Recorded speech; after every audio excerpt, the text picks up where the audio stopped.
نحمده ونصلي على رسوله الكريم اما بعد اعوذ بالله من الشيطان الرجيم بسم الله الرحمن الرحيم ومن يقنت منكن لله ورسوله وتعمل صالحا نؤتها اجرها مرتين واعتدنا لها رزقا كريما صدق الله العظيم اللهم صل على محمد وعلى آل محمد وبارك وسلم رب اشرح لي صدري ويسر لي امري واحلل عقدة من لساني يفقهوا قولي واجعل لي وزيرا من اهلي آمین یا رب العالمین۔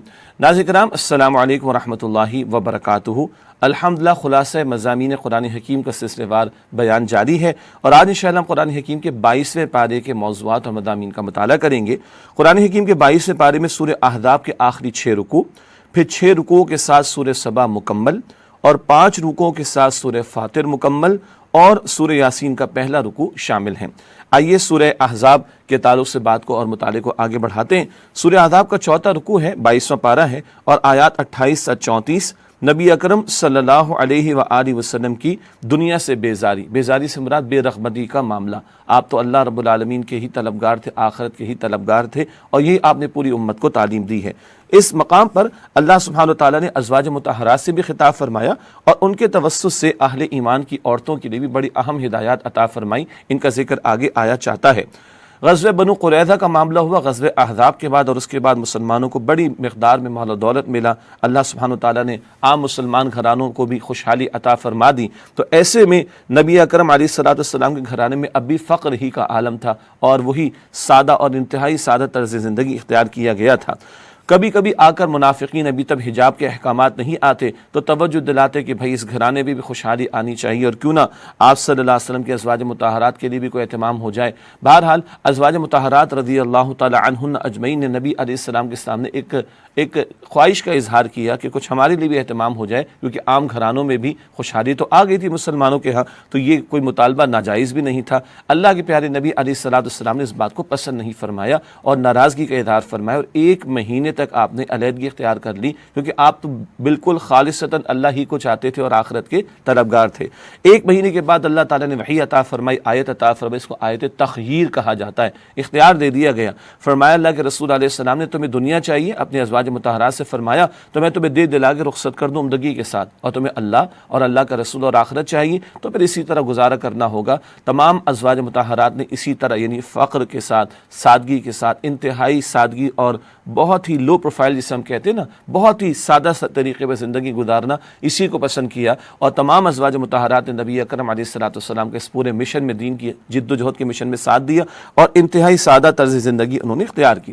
اس کے بعد یہ بتایا گیا ازواج مطہرات کا مقام بہت بہت بلند ہے، جیسے رسول پاک علیہ السلام تمام امت کے لیے اسوہ ہیں، امت کی عورتوں کے لیے اسوہ حسنہ کی تکمیل ازواج مطہرات کے ذریعے ہوگی۔ ان کے مقام بلند کا ذکر کیا گیا کہ بالفرض اگر ان میں سے کسی سے کوئی خطا کا معاملہ ہو جائے تو سزا بھی دوہری ہوگی، اور اگر وہ خیر کا عمل کرے، اور تمام ازواج مطہرات خیر کے عمل کرنے والیاں تھیں، تو اللہ تعالیٰ فرماتے ہیں کہ ان کا اجر بھی بہت زیادہ ہوگا۔ اب ازواج مطہرات کے ذریعے امت کی عورتوں کو بڑی اہم تعلیمات عطا کی گئی، بہت نوٹ کیجئے گا، یہ امت کی عورتوں کے لیے بھی تعلیمات ہیں ازواج مطہرات کے ذریعے سے۔ پہلی بات یہ بتائی گئی کہ اگر نامحرم سے گفتگو کی ضرورت پڑ جائے تو لہجے میں نرمی سے اجتناب کیا جائے، خدا نہ خاصہ کسی کے دل میں کوئی برائی کا ارادہ ہو تو وہ کوئی خیال کر بیٹھے معاذ اللہ، تو نامحرم سے جب ایک خاتون گفتگو کرے تو نرمی ایسی نہ ہو کہ دوسرے کا دل مائل ہونے لگے، اور انتہائی بس ضرورت کی جو بات ہو وہی کر لی جائے۔ اس کے علاوہ بتایا گیا کہ پورے وقار کے ساتھ گھر میں رہا جائے۔ ایک عورت کا اصل مقام جو ہے وہ اس کا اپنا گھر ہے، ضرورت وہ باہر جا سکتی ہے حجاب کا لحاظ کر کے، لیکن اصل مقام اور اصل ذمہ داری عورت پر گھر کے تعلق سے ہے۔ بتایا گیا کہ زمانہ جاہلیت کی طرح بن ٹھن کر جو ہے وہ سنور کر نمایاں ہو کر باہر نہ نکلو، یہ زمانہ جاہلیت کا معاملہ تھا۔ آج بھی جس آہت سے ہم گزر رہے ہیں، عورت کو جو ہے جس طرح کھلواڑ بنا کر، کھلونا بنا کے پیش کیا جا رہا ہے، دین کی تعلیمات اس کے برعکس ہمیں عفت و پاک دامنی اختیار کرنے اور عورتوں کو پردے میں رکھنے کا تقاضا کرتی ہیں۔ اس کے بعد بتایا گیا کہ اللہ سبحانہ وتعالیٰ کے لیے نماز قائم کی جائے، زکوٰۃ ادا کی جائے، اور اللہ تعالیٰ اور اس کے رسول علیہ السلام کی زندگی کے تمام معاملات میں اطاعت کی جائے۔ 5واں رکوع سورہ احزاب آیات 25 تا 40، منہ بولے بیٹے کی بیوی بہو نہیں ہے، یہاں ایک نقطہ بیان ہوگا، آگے چل کر بھی بات سمجھیں گے۔ اول یہاں پر اللہ سبحانہ و تعالیٰ نے مؤمن مردوں اور مؤمن عورتوں کی 10 صفات کو بیان فرمایا، اور یہ وہ میدان ہے، خیر کا میدان، نیکی کا میدان، جہاں مردوں کے لیے بھی میدان کھلا ہوا ہے، عورتوں کے لیے بھی میدان کھلا ہوا ہے۔ اس میں آگے بڑھ کر اللہ کو راضی کرنے اور آخرت کی فکر کرنے کی کوشش کرنی چاہیے۔ سچے ایمان والوں کا وصف بیان کیا گیا، جب اللہ اور اس کے رسول کسی بات کا حکم دے دیں تو اب ان کا کوئی اختیار نہیں رہتا، اور وہ اپنے آپ کو اللہ اور اس کے رسول کے حکم کے سامنے مکمل طور پر جھکا دیتے ہیں۔ یہ ایک اہم معاملہ تھا کہ منہ بولے بیٹے کو عرب میں سگا بیٹا سمجھتے تھے، اور اگر اس کی بہو ہے اور اس کو طلاق دے دی گئی ہے تو اس کی بہو سے نکاح کرنے کو حرام سمجھتے تھے۔ اللہ رب العالمین نے اس رسم کی اصلاح فرمائی ہے۔ حضور صلی اللہ علیہ وسلم کے منہ بولے بیٹے تھے حضرت زید بن حارثہ رضی اللہ تعالیٰ، یہ منہ بولے بیٹے تھے، سگے بیٹے نہیں تھے۔ ان کا نکاح ہو گیا تھا حضرت زینب بنت جحش رضی اللہ تعالیٰ عنہا سے، جو حضور صلی اللہ علیہ وسلم کی پھوپھی زاد بہن تھیں۔ اللہ تعالیٰ کی مشیت کا معاملہ تھا، یہ معاملہ نہیں چل سکا، اور حضرت زید نے حضرت زینب کو طلاق دے دی، اور پھر اللہ تعالیٰ نے نبی علیہ السلام کا نکاح ان سے طے کر دیا۔ یہ تو آسمانوں پر نکاح منعقد ہوا تھا، اور وہ رسم بد کہ سگے بیٹے کو منہ بولے بیٹے کو سگا بیٹا سمجھتے اور اس کی بہو سے نکاح کرنا حرام سمجھتے اگر وہ طلاق دے دیں، انتقال کر جائے، اللہ نے یہ رسم حضور علیہ السلام کے ذریعے ختم کروائی۔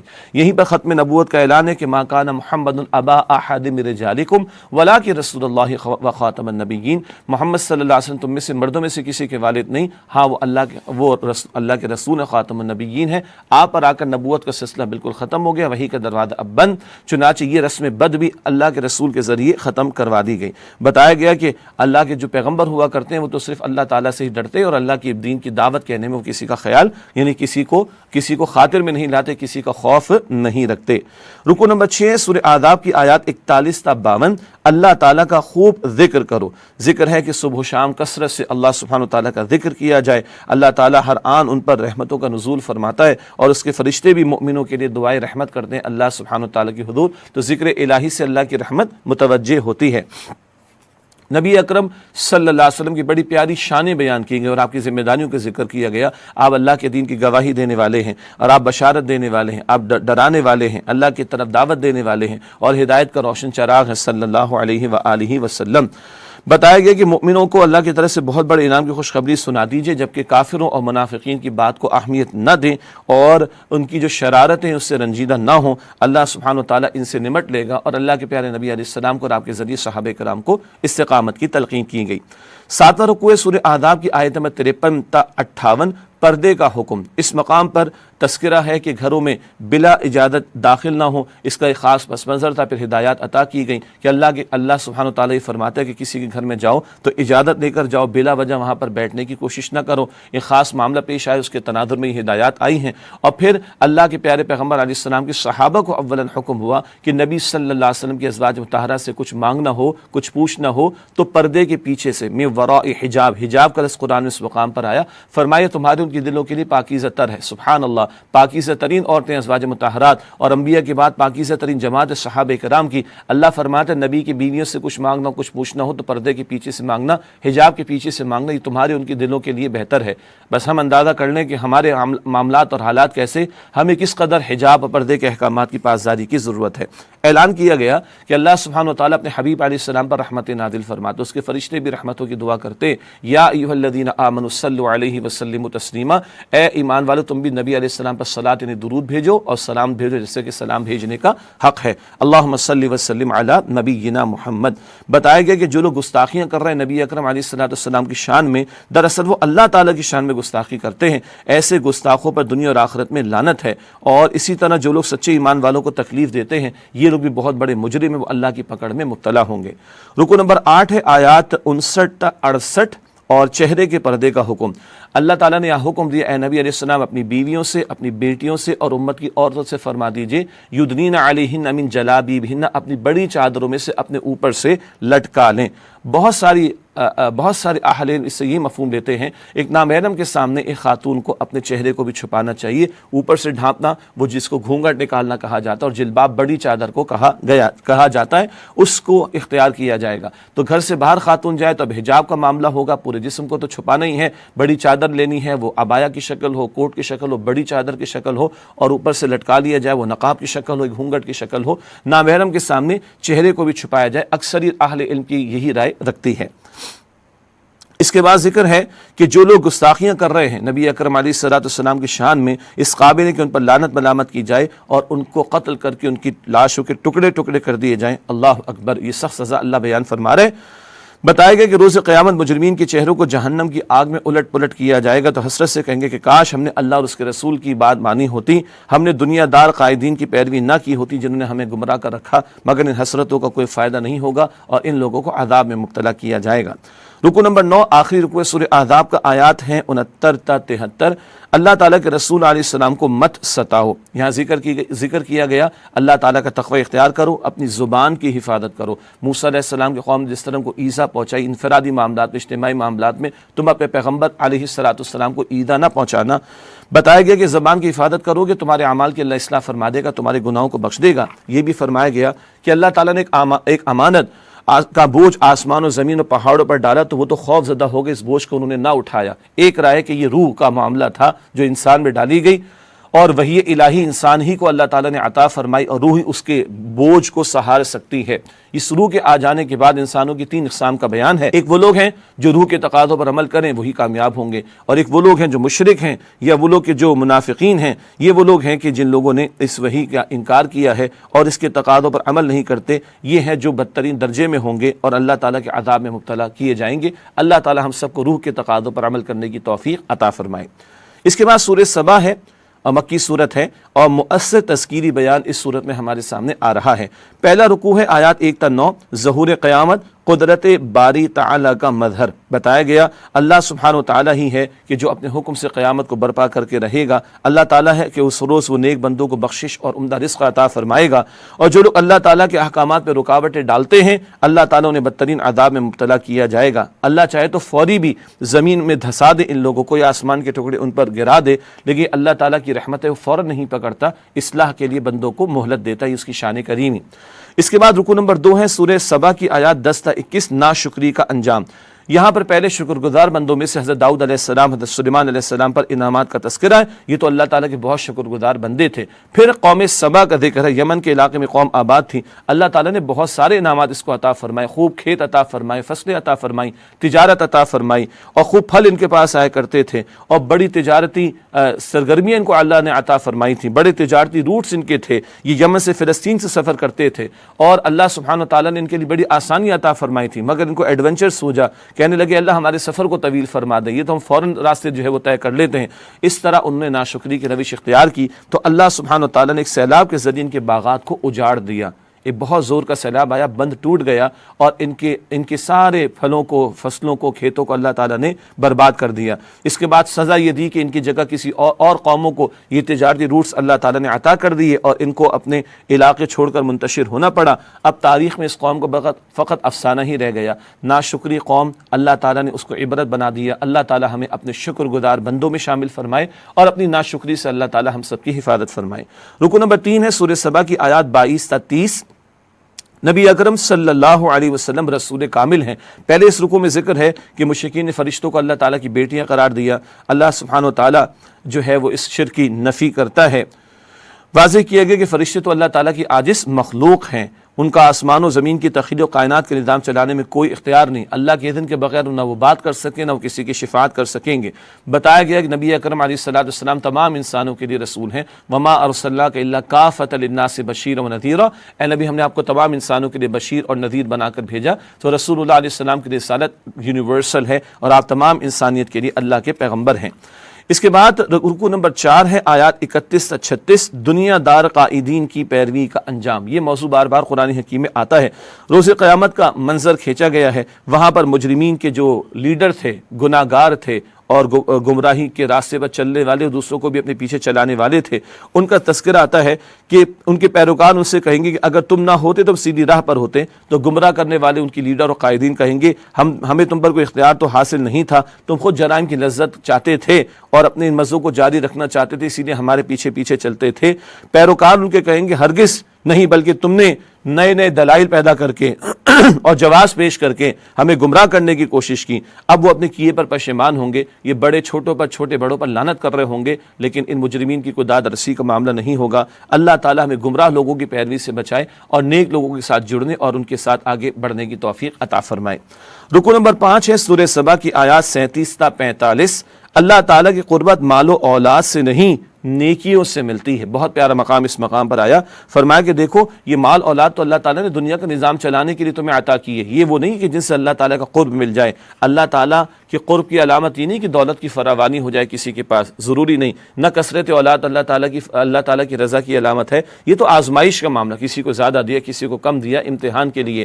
اصل جو اللہ تعالیٰ سے تمہیں قریب کرنے والی بات ہے وہ تو اللہ تعالیٰ کی اطاعت کا معاملہ ہے، وہ نیکیوں میں آگے بڑھ جانے کا معاملہ ہے۔ فرمایا گیا کہ جو لوگ احکامات الہی کی راہ میں رکاوٹ ڈال رہے ہیں وہ برباد ہو کر رہیں گے، اور جو لوگ مال لگاتے ہیں کہ اس کے ذریعے اللہ کے دین کا فروغ ہو، ان قریب اس کا وہ کئی گنا اجر پائیں گے۔ اس کے بعد اللہ سبحانہ وتعالیٰ نے مشرکین کے شرک کی نفی کی ہے اور ماضی کی طاقت اور اقوام کا ذکر کیا جو شرک میں مبتلا تھیں، اور اللہ تعالیٰ ان کو ہلاک کر دیا۔ اور مشرکین مکہ ان کو 10% بھی اس کا نہیں ملا، 10% بھی نہیں ملا جو ماضی کے اقوام کو ملا، وہ شرک پر اڑی رہی تو برباد کر دی گئیں۔ ان کو بھی تنبیہ کی جا رہی کہ تم اپنے معاملات کو سدھار لو، توحید کی دعوت قبول کر لو، ورنہ تمہارا انجام بھی ان سے برا نہیں ہوگا۔ رکو نمبر 6 ہے سورہ فاطر کی آیات 46 تا 54۔ سمجھانے کا بڑا دلسوز انداز، سمجھانے کا دلسوز اسلوب ہے جس مقام پر عطا ہو رہا ہے۔ بتایا گیا کہ ذرا غور کرو، مشرکین مکہ کو کہا جا رہا ہے کہ تمہارے پیارے نبی ہیں، تمہارے پیارے صاحب ہیں جو تمہارے درمیان موجود ہیں صلی اللہ علیہ وسلم، ان کو ہرگز کوئی جنون تو ہے نہیں، ان کا پاکیزہ کردار دیکھو، کیا جنون والا شخص اس کا اتنا عمدہ کردار ہو سکتا ہے؟ یہ تو تمہیں دردناک عذاب سے بچانا چاہتے ہیں، تم ان کی دعوت بے لوث ہے، کوئی غرض نہیں رکھتے، بس چاہتے کہ تم اللہ سبحانہ وتعالیٰ کی طرف رجوع کر لو۔ ان کی تو عاجزی کا عالم یہ کہ واضح طور پر تمہیں بتا رہے ہیں کہ یہ خود اللہ کے حکم کے پابند ہیں، اگر بالفرض محال وہ سیدھی راہ پر نہ ہو تو ان کے اپنے نفس کا معاملہ ہوگا، لیکن ایسا نہیں، وہ تو دل سوزی کے ساتھ تمہیں دعوت دے رہے ہیں اور عاجزی کے ساتھ بیان کریں کہ وہ خود بھی اللہ کی راہ پر ہیں، تمہیں بھی اسی کی دعوت دیتے ہیں۔ بتایا گیا کہ دیکھو اگر آج اس شرک پر اڑے رہتے ہو تو اللہ تعالیٰ کا عذاب آیا چاہتا ہے، جب کوئی آفت تمہارے سامنے تمہارے گھروں کے پاس آ جائے گی، مراد ہے کہ اللہ تعالیٰ کا حکم آ جائے کسی عذاب کا، یا جیسے کہ بدر میں بعد میں مدنی دور میں ان کی پٹائی کا معاملہ ہوا، اس آفت کے عذاب سے ان کو توجہ دلائی گئی، متنبع کیا گیا۔ اس وقت اگر تم لرزتے ہوئے کہو گے کہ ہم نے حق قبول کر لیا، تو جب عذاب آ جائے تو اس حق قبول کرنے کا کوئی فائدہ نہیں ہوتا۔ پھر ان کو تنبیہ کی گئی اگر اڑے رہے حق کی مخالفت پر تو تمہارا معاملہ بھی وہی ہوگا جو ماضی کی اقوام کا ہوا کہ جن لوگوں نے پیغمبروں کی دعوت کو رد کیا۔ اس کے بعد سورہ فاطر کا آغاز ہوتا ہے قرآن حکیم کے 22ویں پارے میں۔ عظمت باری تعالیٰ کا بیان اس صورت میں انشاءاللہ ہمارے سامنے آئے گا۔ پہلا رکوع ہے سورہ فاطر کی آیات 1 تا 7، اللہ تعالیٰ کی قدرت کے مظاہر، اللہ تعالیٰ کی رحمتوں کا ذکر ہے۔ فرمایا وہ اپنی رحمت کا فیض جاری فرما دے، کوئی اسے روک نہیں سکتا، اور اگر وہ اپنی رحمت کا دروازہ کسی کے لیے بند کر دے کوئی اسے کھول نہیں سکتا۔ وہی ہر شے کا خالق اور رازق بھی ہے، تمام فیصلے قیامت کے دن وہ اللہ ہی فرمائے گا۔ اے لوگو دنیا کی رعنائیوں میں کھو کر آخرت کو بھلا نہ دینا۔ شیطان کے بارے میں فرمایا کہ ان الشیطان لکم عدو فاتخذوہ عدوا، بے شک شیطان تمہارا دشمن ہے، تم اس کو دشمن سمجھو، سمجھیں گے تو فائٹ کر سکیں گے نا۔ اللہ تعالیٰ ہم سب کو شیطان کے حملوں سے محفوظ فرمائے۔ اس کے بعد دوسرا رکوع ہے سورہ فاطر کی آیات 8 تا 14۔ عزت قرآن کے ذریعے ملے گی۔ بتایا گیا اس مقام پر عزت تو تمام کے تمام اللہ کے ہاتھ میں ہے، اللہ کے اختیار میں ہے۔ جو عزت چاہے وہ اللہ تعالیٰ کی عطا کردہ پاکیزہ کلمے کو قبول کرے اور اس نظریے کی سربلندی کے لیے جد و جہد کرے۔ اللہ کے ہاں اعمال کی قبولیت کے لیے کلمہ اور نظریہ پاکیزہ ہونا چاہیے، اور یہ پاکیزہ کلمہ نیک عمل کو بڑھاتا ہے اور اللہ کے ہاں قبولیت کی طرف لے جاتا ہے۔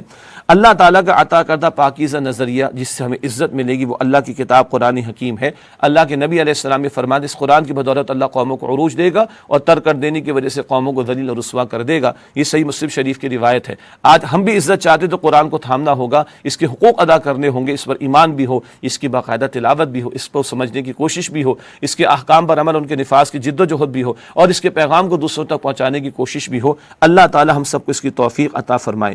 اس کے برعکس جو اللہ تعالیٰ کی کتاب کی ناقدری کرتے ہیں اور اس کی تعلیمات کو جاری ہونے سے روکتے ہیں، فرمایا کہ وہ ذلیل اور رسوا ہوں گے۔ اس کے بعد اگلا رکوع ہے سورہ فاطر، رکوع نمبر 3 آیات 15 تا 26۔ اللہ تعالیٰ غنی اور ہم فقیر ہیں، اللہ اکبر۔ اللہ نے ہمیں ہماری اوقات بیان فرما دی ہے۔ تمام انسان اللہ تعالیٰ کے در کے محتاج و فقیر ہیں، جبکہ اللہ تعالیٰ تمام مخلوقات سے غنی ہے۔ جب چاہے کسی نافرمان قوم کو وہ ہلاک کر دے اور اس کی جگہ کسی اور کو دنیا کی نعمتوں کا امین بنا دے۔ ہر انسان اللہ کے سامنے پیش ہوگا اور اپنے کیے کا بدلہ پا کر رہے گا، کوئی کسی دوسرے کے گناہوں کا بوجھ نہیں اٹھائے گا۔ اللہ تعالیٰ ہمیں کل کے حساب کے معاملے میں آسانی فرمائے اور ہم سب کا آسان حساب فرمائے۔ اس کے بعد سورہ فاطر کا رکوع نمبر 4 ہے، آیات 27 تا 37۔ اللہ تعالیٰ کی قدرت کا حسین کرشمہ، کائنات کی رنگا رنگی، اس کائنات میں جا بجا رب کائنات کی نشانیاں موجود ہیں اس کی معرفت کے حصول کے لیے۔ ذکر ہے کہ اللہ نے میوے، پھل، پہاڑ، انسان، طرح طرح کے جاندار بنائے ہیں جن کے طرح طرح کے رنگ ہیں، رنگینی ہے پرندوں میں، جانوروں میں۔ اللہ اکبر کبیرہ۔ فرمایا کہ دیکھو کیا خوبصورت رونق اللہ تعالیٰ نے اس کائنات کو عطا فرمائی ہے، کیا خوب اس کو رونق بخشی ہے اللہ سبحانہ وتعالیٰ نے۔ جو علم رکھنے والے ہیں، حق کا علم رکھنے والے، وہ اللہ کی قدرتوں کا احساس کرتے ہوئے لرزتے رہتے ہیں۔ پھر پیروی کی نیت سے تلاوت قرآن کرنے والے، نماز کے ذریعے اللہ سے لو لگانے والے اور ظاہر و پوشیدہ اللہ کی راہ میں خرچ کرنے والے، یعنی پیروی کی نیت سے جو تلاوت کرتے قرآن کی سمجھ کر اور نماز ادا کرنے والے، اللہ کی راہ میں خرچ کرنے والے، ایسی تجارت کر رہے ہیں جس میں کبھی بھی خسارہ نہیں ہوگا۔ قرآن پر ایمان لانے کی کسی کو توفیق ہوتی ہے۔ بتائے گئے کچھ وہ لوگ ہیں جو اس سے غافل ہیں، کچھ کا معاملہ بین کا، کچھ آتے ہیں قرآن کی طرف، کچھ نہیں آتے، اور کچھ ہیں جو نیکیوں میں سبقت کر جانے والے، آگے بڑھ کر قرآن کو تھامنے والے ہیں۔ اللہ تعالی ہمیں ان میں شامل فرمائے۔ بتایا گیا کہ جو قرآن کے ساتھ جڑتے ہیں، قرآن کے ساتھ آگے بڑھتے ہیں، یہ بہت بڑا فضل ہے اللہ سبحانہ وتعالیٰ کا۔ اللہ تعالیٰ ان کو حسین باغات یعنی جنت عطا فرمائے گا، اور جو ناقدری کر رہے ہیں قرآن کی، ان کا ٹھکانہ جہنم ہے۔ اللہ تعالیٰ اس سے ہمیں بچا کر رکھے۔ اس کے بعد رکوع نمبر 5 ہے، آیات 38 تا 45 سورہ فاطر۔ گھاٹے کا سودا مت کرو۔ بتایا گیا اللہ کائنات کے ہر راز سے واقف ہے، وہ جانتا ہے کہ لوگوں کے سینوں میں کیا ہے۔ کل کائنات میں اختیار کل کا کل اللہ تعالیٰ کے پاس ہے۔ انسانوں کو جو اختیار دیا گیا وہ عارضی ہے، کچھ ایسے بد نصیب ہیں جو اختیار کا غلط استعمال کرتے ہیں، وہ اپنے ہی نقصان کر رہے ہیں، دنیا کے چند ٹکے بنا کر اپنی آخرت کا سودا کر رہے ہیں۔ سب سے بڑا گھاٹا انہی لوگوں کا ہے۔ ان سے پہلے کئی طاقتور قومیں آئیں، کیا وہ لوگ اللہ کو عاجز کر سکے؟ نہیں، سرکش قومیں مٹا دی گئیں۔ تو آج جن کے سامنے قرآن نازل ہو رہا ہے، اگر وہ بھی سرکشی پر اڑے رہیں گے تو پھر اللہ تعالیٰ کا عذاب ان کے لیے بھی آ سکتا ہے۔ اس کے بعد سورہ یاسین کا آغاز ہوتا ہے 22ویں پارے میں، اور قرآن حکیم کا دل اس قرآن حکیم کی صورت کو کہا گیا حدیث مبارک میں۔ رکوع نمبر 1 ہے، آیات 1 تا 12۔ حکمت بھرا قرآن آپ صلی اللہ علیہ وسلم کی رسالت پر گواہ ہے۔ بتایا گیا ہے کہ اللہ کے پیارے نبی علیہ السلام حکمت بھرے قرآن کی تعلیم پیش کر رہے ہیں، یہ آپ کی رسالت کا واضح ثبوت ہے۔ ایک ایسی قوم کی طرف جو غافل تھے، اللہ تعالیٰ نے آپ کو بھیجا مشرکین کی طرف، تاکہ وہ اللہ تعالیٰ کی طرف رجوع کریں۔ البتہ ان میں سے اکثر ایمان نہیں لائیں گے۔ یہ تکبر کی آخری حد تک پہنچ چکے، اور جو ہٹ دھرمی کا مظاہرہ کر رہا ہے وہ پھر حق سے محروم کر دیا جاتا ہے۔ ہدایت وہ حاصل کریں گے جو پیروی کی نیت سے حق کو سنیں گے۔ ایسے لوگوں کے دل اللہ کے خوف سے لرزتے رہتے ہیں، ان کے لیے بخشش ہے اور عزت والا اجر ہے۔ اللہ تعالیٰ ہمارے دلوں کو بھی قرآن کے نور سے منور فرمائے۔ وآخر دعوانا ان الحمد للہ رب العالمین، والسلام علیکم ورحمۃ اللہ وبرکاتہ۔